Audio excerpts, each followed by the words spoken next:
Sebagian besar orang pernah mengalami stres atau bahkan depresi.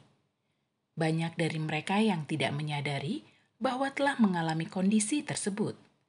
Jika dibiarkan dan berkepanjangan, maka akan mengganggu kesehatan. Di dalam video ini akan dibahas mengenai cara mengatasi stres dan depresi. Tonton videonya sampai selesai ya, sahabat Sechan.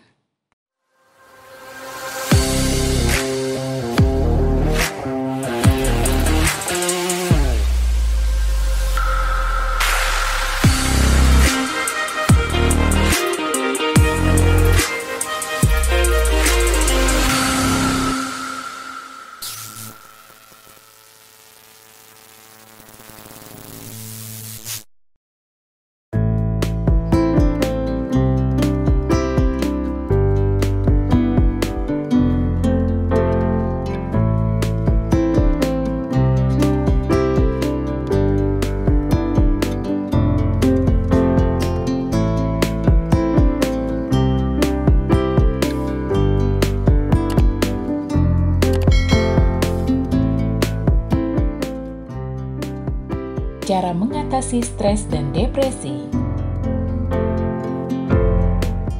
Apa itu stres dan depresi? Stres adalah tekanan psikologis dan fisik yang bereaksi saat menghadapi situasi yang dianggap berbahaya. Atau stres merupakan cara tubuh menanggapi jenis tuntutan, ancaman, atau tekanan apapun. Saat merasa terancam, sistem saraf merespon dengan melepaskan aliran hormon adrenalin dan kortisol. Kedua hormon ini bisa menimbulkan suatu reaksi pada tubuh, seperti jantung berdebar cepat, otot tubuh menegang, tekanan darah meningkat, dan napas menjadi lebih cepat. Sedangkan depresi adalah gangguan suasana hati yang menyebabkan seseorang terus merasa sedih dan kehilangan minat. Kondisi ini lebih dari sekedar perasaan sedih yang normalnya dialami orang-orang dengan kondisi mentalnya sehat. Kata lain untuk penyakit mental ini adalah depresi mayor atau depresi klinis, yang mempengaruhi perasaan, pemikiran, dan perilaku yang bisa menyebabkan berbagai masalah emosional dan fisik. Penderita depresi dapat mengalami kesulitan melakukan aktivitas normal sehari-hari karena merasa hidup tidak layak untuk dijalani. Tanda dan gejala stres. Stres kronis bisa merusak pertahanan alami tubuh, menyebabkan berbagai tanda dan gejala fisik. Berikut ini tanda dan gejala stres. Telapak tangan dingin dan berkeringat, nafsu makan meningkat atau menurun, timbul masalah seks, tubuh gemetar dan kelelahan, pusing dan mau segera keluar dari situasi tertentu, jantung berdebar kencang, timbul nyeri atau tegang di otot ataupun sendi, gangguan tidur atau insomnia, sering gemeretak gigi atau rahang mengatuk, sakit kepala karena terus memikirkan masalah, gejala gangguan pencernaan seperti diare, sembelit, atau mah. Tanda dan gejala depresi. Pikiran yang sering atau berulang untuk tentang kematian dan berpikiran untuk bunuh diri. Kesulitan berpikir, berkonsentrasi, membuat keputusan dan mengingat sesuatu. Masalah fisik yang tidak bisa dijelaskan, seperti sakit punggung atau sakit kepala, kemampuan berpikir yang melambat, ataupun berbicara atau gerakan tubuh, perasaan sedih, menangis, hampa, atau putus asa, gangguan tidur, termasuk insomnia atau terlalu banyak tidur, mudah tersinggung, frustasi, atau mudah marah, bahkan karena hal-hal kecil, kecemasan, agitasi atau kegelisahan, kehilangan minat atau kesenangan dalam sebagian besar, atau semua aktivitas normal seperti seks, hobi, atau olahraga, nafsu makan berkurang dan berat badan menurun, atau meningkatnya keinginan untuk makan dan penambahan berat badan. Perasaan tidak berharga atau bersalah, terpaku pada kegagalan masa lalu atau menyalahkan diri sendiri, kelelahan dan kekurangan energi, sehingga tugas-tugas kecil membutuhkan usaha ekstra. Penyebab stres.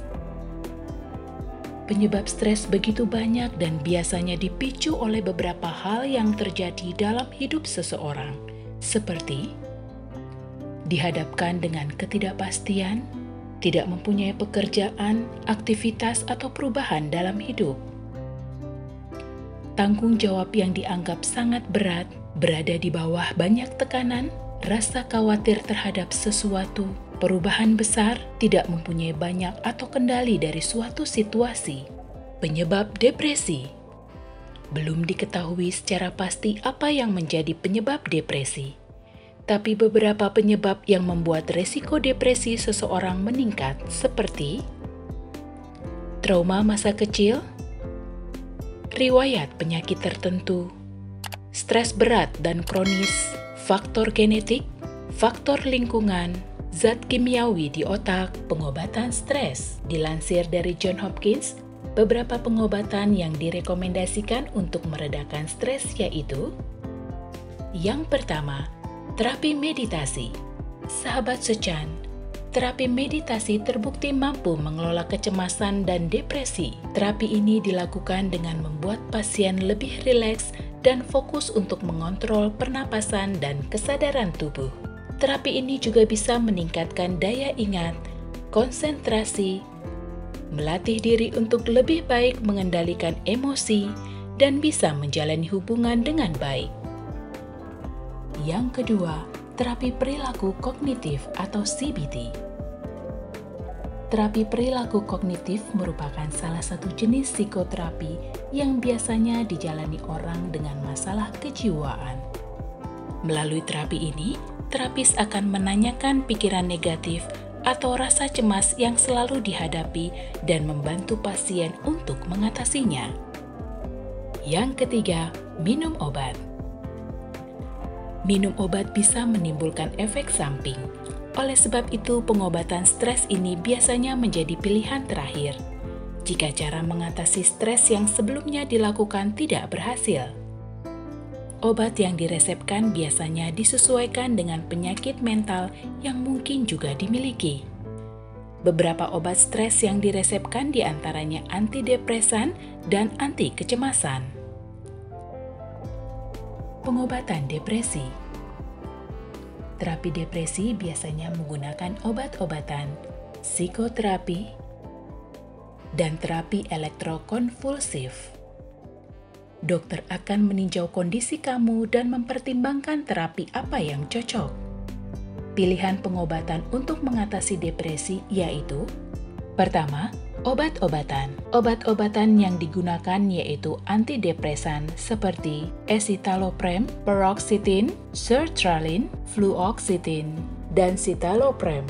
Obat-obatan tersebut termasuk obat golongan selective serotonin reuptake inhibitors. Selain itu, juga ada obat venlafaxine, duloxetine, dan bupropion.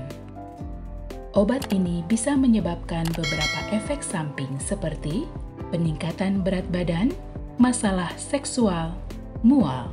Antidepresan tidak menyebabkan kecanduan.